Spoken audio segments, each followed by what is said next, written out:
my relatives tell me that I've been writing like little stories on like little scraps of paper and napkins I could find when I was very small. So Oh, this is my dream job, is to get to write. Working with deadlines is a lot more challenging than I anticipated. I'm pretty open to readers and writers who ask that I have like pretty severe ADHD, and managing a career that's not very structured but has very unforgiving deadlines is something that's hard. But the writing part of it is wonderful. It's something that I love. Yeah, I think I became a writer because I was an avid reader. That's the path for a lot of people. and were you always into like fantasy kind of books? Was that like your favorite genre to read? Yes. Yeah. Yes, I loved fantasy. And even from when I was really small, um, I could tell that fantasy was a genre that didn't love me back because, of course, everything I had access to was very Eurocentric. I tended to like fairy tales a lot because those had a better chance of having a female heroine, and even as a little girl, that meant a lot to me. But of course, a lot of fairy tales with female heroines are still very much centered around her ultimate journey to be with a man, Right. and that's her reward for being good is, marriage and this romantic relationship. And so in the Raybearer books, there's a lot of emphasis on all of the different kinds of love that are actually formative. There is romance, but I find for a lot of teenagers and young adults, your most formative relationships were usually friendships. Even if you had romances, like your friendships are what actually formed you. And in my opinion, friendship breakups are often more devastating than romantic breakups.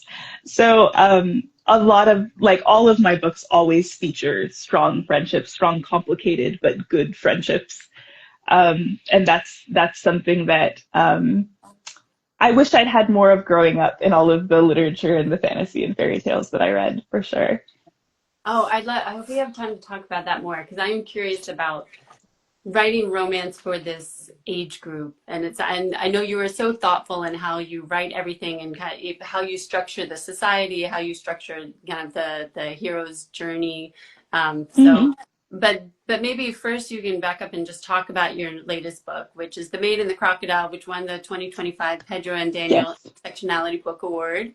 Yes. Yay, thank you. Tell us about the book and what inspired you to write it. Okay, so The Maid and the Crocodile is inspired by a lot of things. I'll start with the more fun stuff. I am a huge fan of Howl's Moving Castle, both the Diana Wynne Jones book and the Hayao Miyazaki film.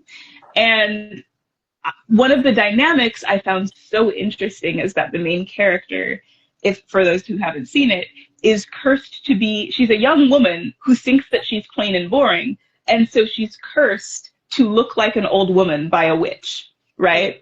And her reaction to this is what's interesting.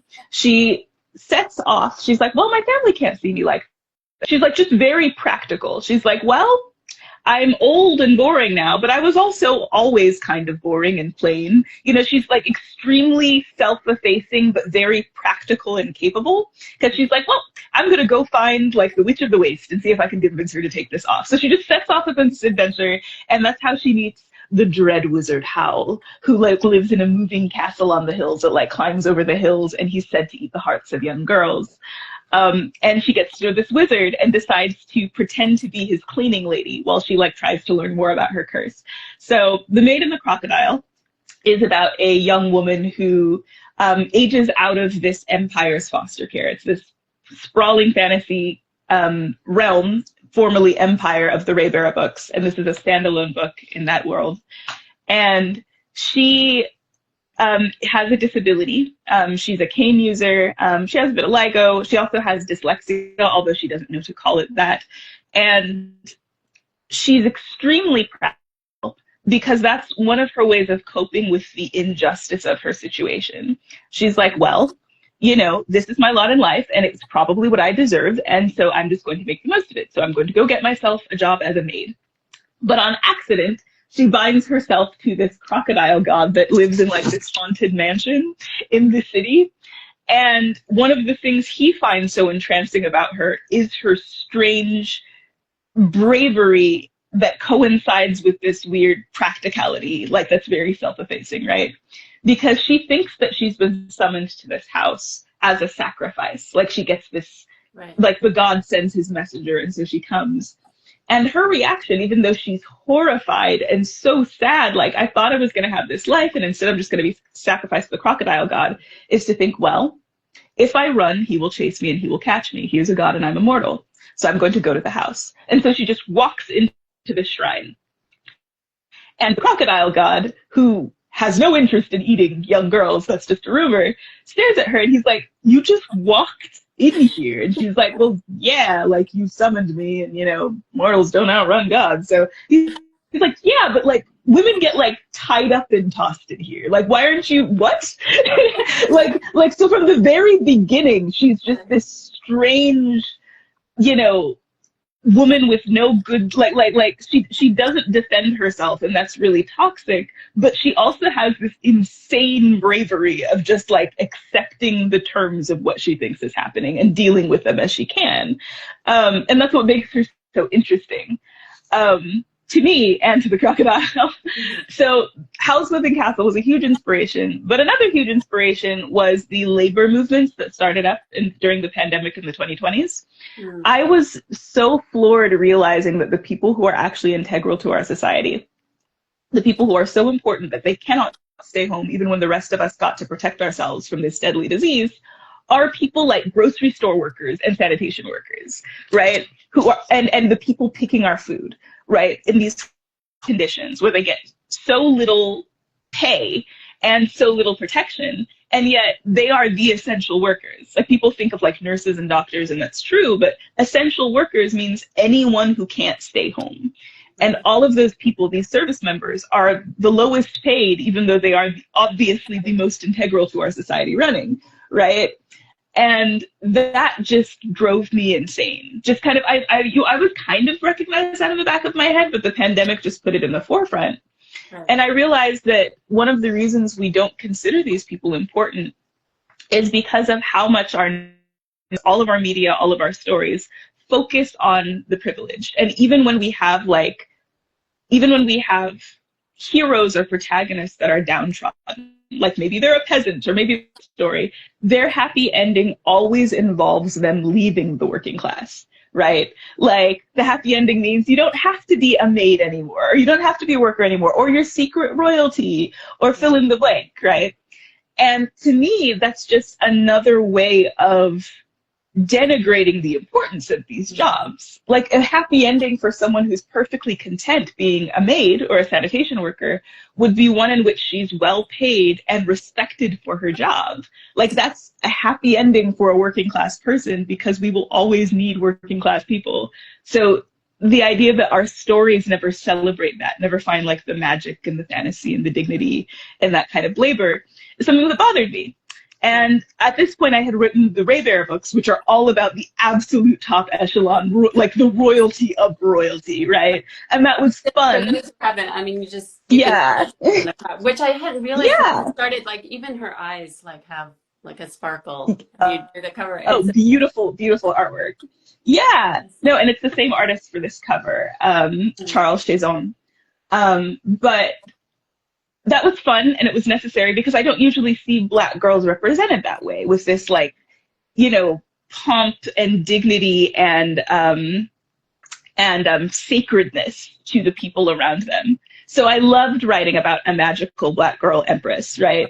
But now where a lot of my interest and my convictions were like, how could a place like this run, this big fantasy empire, without an enormous fleet of working class people? And what is their life like in the world of Raybearer?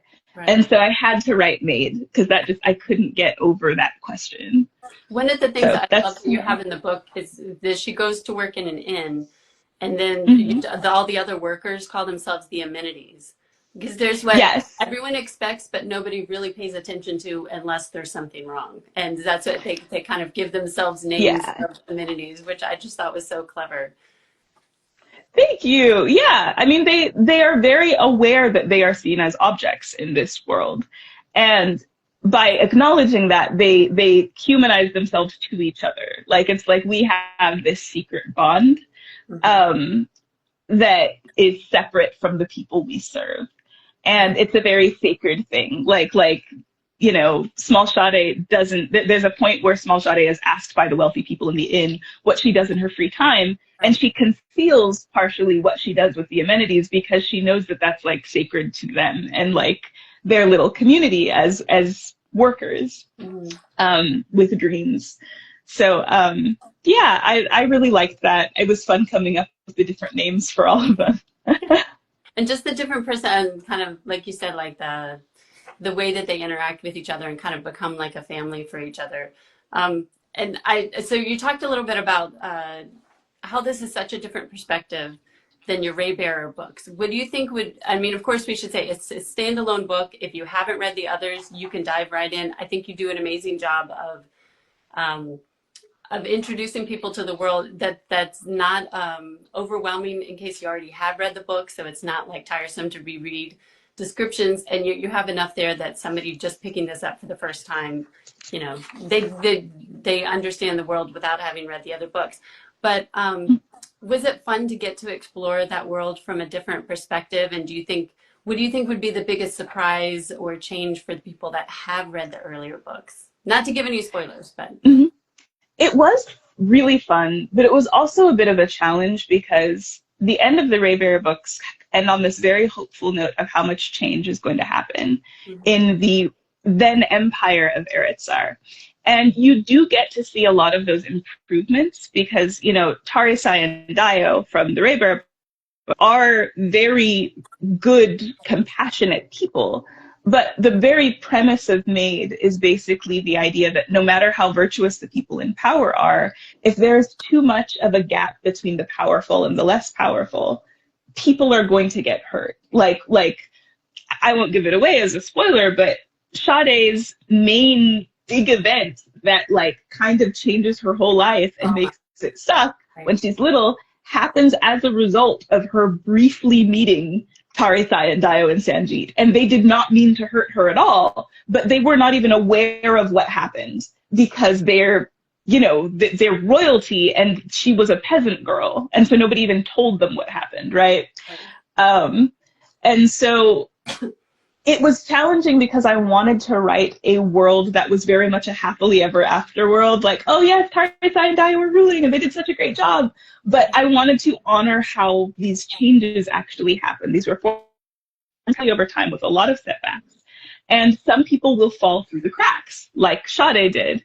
There's a point where she mentions to a certain person that I won't give away, that a lot of these reforms did help a lot of children, but she was just kind of too old. Like she missed the cut for when a lot of those reforms happened, which happens so much with kids in American foster care, which was like another thing that I really, it's another thing I really care about is foster care and how kids just age out and are given nothing a lot of the time. And that's what happened to her, even in this compassionate version of the world that we're now seeing ruled by Tarisai and Dio. So it was fun and that was challenging.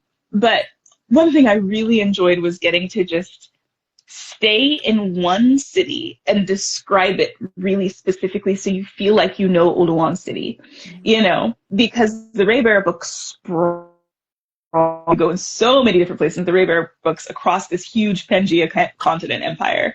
And to get to just the contrast of, let's see, the map in the beginning of the Raybearer books, I like doing this contrast, is, let's see, the map is like of a whole continent. Like this is, if you imagine each of these as huge subcontinents, like if this is the size of like India or something, like this is a massive continent,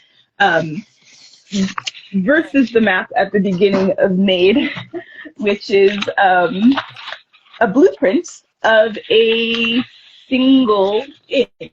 Right. Because this is how much smaller your world is when you are poor, right? Like, Small Shiny did not have the money to go gallivanting around the continent. She needed to find a job, and she needed food and shelter, right? So that was, I liked getting to go from that macro view of Eretzar to this very micro specific within the world. I love that, and I want to talk about your world building because that I think is such a strength of the story. I mean, the story itself is so wonderful, but also just the world building of it, which of course is like one of the big characteristics of fantasy. Um, and I'm curious because in some aspects you can kind of recognize something that was maybe inspired by a culture in real life, you know, where you've drawn on that, and other things are completely new. So talk to us about your world building process, and also how you introduce it in the story, so it's not, like I said, sometimes I've read like fantasy books where you spend so much time to have them explain the world that it kind of gets in the way of the story, where I didn't feel like that at all reading your book. So talk to us about that. Sure. So fantasy is really hard to pull off that way, especially when it's a spin-off. So you have to try and explain the events that happened in other books while still letting the reader feel like they have a full grasp of what's going on in this book and they're invested in this one, right? One of the things I tell students when I'm invited to teach creative writing to like middle schoolers and even college students is to remember that you have to give your reader a reason to care about the information you're giving them.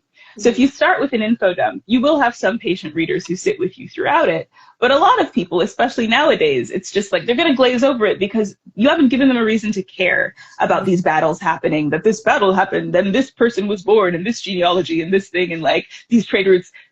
Why should your reader care? Right. And that's the thing I always tell these writers, like, that's what the first 2 or 3 chapters of your book, but especially the first few paragraphs of your book are for. So, you know, you have to make them feel invested within the first few lines. Like the first line of The Maid and the Crocodile is, "You are powerful and important, but I am only me." So the very first line makes the readers ask a question. Who is you? Is she talking to me? Why am I powerful, important, and important? Why do you think you're like, right? So then you slowly unfold this chapter where she's like, okay, I'm going to tell you what happened to me. It was kind of crazy and I'm scared to tell you, but you seem like a good listener. So just, you know, like, just like kind of like baiting. And then you like start the story. And even then you don't tell them about like all the mechanisms of like Eritz and the foster care system until you've seen Sade in this vulnerable situation where she's leaving her foster home. So you care about her. You're like, what's going to happen? She's obviously a very vulnerable person. And then because you care about her, or you care about the stakes that are introduced, then you can afford to have her explain things about the world, right? Because you care about them now.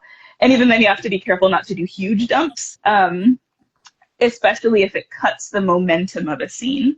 So places for world explanations, I always say, are, you can see this in a lot of my one of my biggest world dump explanations usually happens around the beginning of the second or third chapter, because then it's like you're invested enough to read this wall of text about where you are, what's going on, and because it's at the beginning of a chapter, it doesn't break the momentum of like what's about to happen later. So I tend to employ that strategy a lot. And it's something that I've had to work on through trial and error. Like someone once said, you never really know how to write a book. You only know how to write that book when you're working on it. And I found that to be very true. Well, it turned out amazing. I mean, it's just it's a pleasure to read. Like you said, I hadn't thought about that, because you care about small Sade, and you also, it's interesting because you get it from her perspective, you know, and her understanding of how this world works, and the empire and the different realms.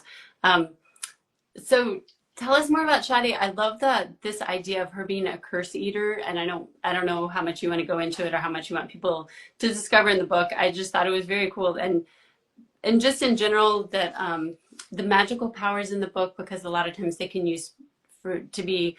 used for good, but they can also be exploited, which often happens to her when her employer finds out that she is, and then wants to use it and kind of in a very exploitative way. So just in general, where do you get your ideas for that kind of aspect, like the spiritual, the religious idea? Because that's probably the way, as in most fantasy books, where it most departs from kind of our own reality. Yeah, so there are so many different magical influences to the different systems in Raybearer, the Raybearer books. Within The Maid and the Crocodile, we're focusing so specifically on one person's ability that sets her apart. She has the ability to see something called spirit silt, which is the spiritual residue left on everything by the expectations of people. So if you are born into a family that has heavy expectations for you to do a very specific thing, the weight of those expectations makes something physical in the spiritual world that covers all of your things. And it chokes you, and you're breathing it, and you're sloughing through it, and you don't even know that you are.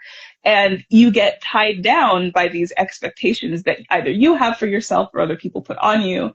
And what Small Sade does, she has the ability to see it and to clean it. So she's a maid, and if she cleans your bedroom, she's also cleaning up all of that spirit silt. Right. And if there are specific, like really stubborn pieces of like spirit silt, the only way she can get rid of it is to devour it. And, you know, it makes her feel ill and sick. But like, of course, when wealthy people find out she can do this, they're like, wait, she can make me feel free and better. And because what they find out is about their past. Yeah. Yes, exactly. She ends up is what happens, right? Because like there's so many different kinds of spirit silt. There's like, and they take the form of different vices and sometimes virtues. There's something called greed grime, where it's like if you have all these greedy ambitions and there's just this grime that covers all of your things and keeps feeding your ambitions. There's something called joy moths, because like I loved all of the things she cleaned are like, they're analogous to things you have to clean in a house in real life. Right. So like there's grime, there's dust, there's silt, but there's also like kind of bugs, like, there's cobwebs of things, and all of that have constituents in the spirit silt world. So there's joy moths, like you can see like cocoons starting to form over things when people like have continually, hoped for something and had that fulfilled, right? So that's the kind of silt that they leave. And so she'll encourage those, like she'll like try and feed the joy moths that only she can see, so that like in a certain setting, like it's more welcoming to people. So it was partly inspired by the concept of sin eaters, which is something you might have heard about, which is like, some communities, I think, I know there's some in West Africa, but I think also some in like the Appalachians or something, where it's like you can have a child or a person who's basically the scapegoat, and like you can put all of the sins or the bad luck of the community on that person. And she is that in a lot of ways, except what I added to that concept is that she has this active ability of something she's doing. It's not just people putting their stuff on her. It's like she's doing a job, a skill that she has learned how to do through a vision that only she has. And so that's kind of inspiration for the curse eater concept. Also, I loved her particular relationship with deities and spirits in this book, because to me, so if you were to approach like a Western kind of Abrahamic view of deities, like they're very lofty and divine, and it's very special to have an encounter with them, and you fear them, but also like you revere them as like perfect and good. Whereas a more West African approach to deities and spirits, it's so pragmatic in a way that like cracks me up a bit, because there's not really an expectation that these spirits are like perfect, or that they're all like a lot of them, they're just like, well, you live in relation with them the way you live in relation with animals, right? And they're often very powerful, and so you don't want to offend them, and so you just have a very practical relationship with these spirits. Like, oh my God, no, I gotta leave an offering under that tree because I didn't ask permission to sit under it. So I don't want smoke. So here's an offering. Hey, everyone's happy. Spirit's happy. I'm happy. Thank you. Like that's just kind of this very pragmatic relationship with like this. That I have seen in a lot of West African culture. And she is such a pragmatic person that the very first pages of the book, she realizes that a gecko that's making like symbols on the wall while she's trying to talk to her like, realm foster worker, she's watching it and she's realizing that it is a spirit that has come to try and tell her a message. And her reaction is not like, oh my gosh, a spirit, or oh wow. It's like, not again. Yeah. All right. She's like annoyed. I'm busy. I need to find a job. I do not have time for supernatural nonsense. Leave me alone. Like, we'll pick this up later. It's just this very practical approach to the spiritual. And And that is definitely, that kind of West African pragmatism is definitely an influence on how the gods in this story work. And there are different tiers of gods. Like there's like Am the storyteller, who like nobody really, like that's like the most analogous to kind of a lofty Abrahamic god, even though Am doesn't act like that. But on the lower realm, there are different like spirits and stuff that like working class people just have to deal with on a regular basis because they're out in the world, they're doing things, right? Yeah, I love it. Like you said, she's almost like more annoyed by by being approached by a guy. She's like, oh, not again. I've got things I need to be doing right now. But yeah, I'm looking at the time, and I want to be respectful of your time.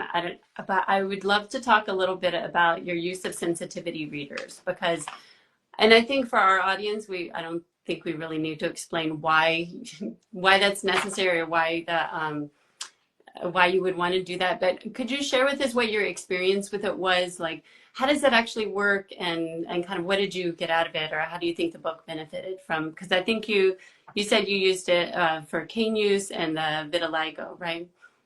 I did, yeah, and that was really important to me. I do a lot of research because good representation, to me, bad representation is worse than no representation, if that makes sense. Yeah. And Small Sade, I knew I wanted to write at some point a character with significant disabilities, because I think disability isn't something that's commonly represented in fantasy in general, but especially young adult fantasy. That's all about being extra abilitied, right? You know, that's kind of the vibe.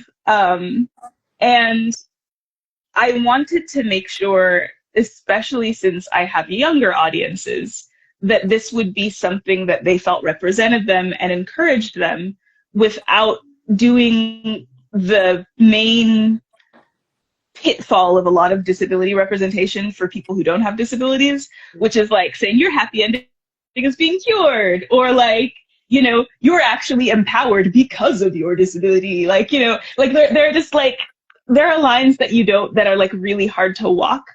I do have disabilities. A lot of them are invisible. I have probably at this point an unnamed autoimmune condition that they're not sure what's going on. I do have some mobility issues. I've had surgery on my feet. So I was temporarily a cane user at one point, even though that's not, I don't identify as one, because some people, that's literally how they get around. That's what they're doing for life, right? I think I have a lot of compassion for what that's like to have a chronic illness. I know what that's like, and still have to go and just live your life. Like at a certain point, no one's going to, you still have to make money, even when your body is hurting, even when you're exhausted. We do not live in a society that makes allowances for that. Not really, at least not American society, right? And so, I don't know, I've had a heart for trying to represent that for years now. But of course, it was very important to me to make sure that if anything slipped through the cracks, someone who would know had read it. So Fran Wild was a wonderful cane use sensitivity reader. And it was nice to see what things she reacted to positively and what things could imply something that I wasn't even aware of. Like, for example, one thing Fran caught is when Yeon, who's like a cool, spunky friend, like the flower seller, sees Sade kind of have an outburst, like, I'm gonna do this.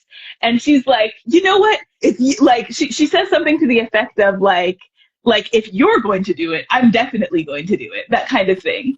And what I'd intended to say with that is that Small Sade, you know, usually being like a practical, like, you know, person who doesn't like step out of the lines, if she's going to do something, then that's like, you know, that must mean that thing is like really cool and really pressing. But what it could have sounded like, right, is that like, oh, well, if you disabled person are going to do it, I can definitely do it. Like, that's what it sounded like. Right. Watching things like that, where even when it's not what you meant to say, you are responsible for how it comes across. And that's why sensitivity readers are so great.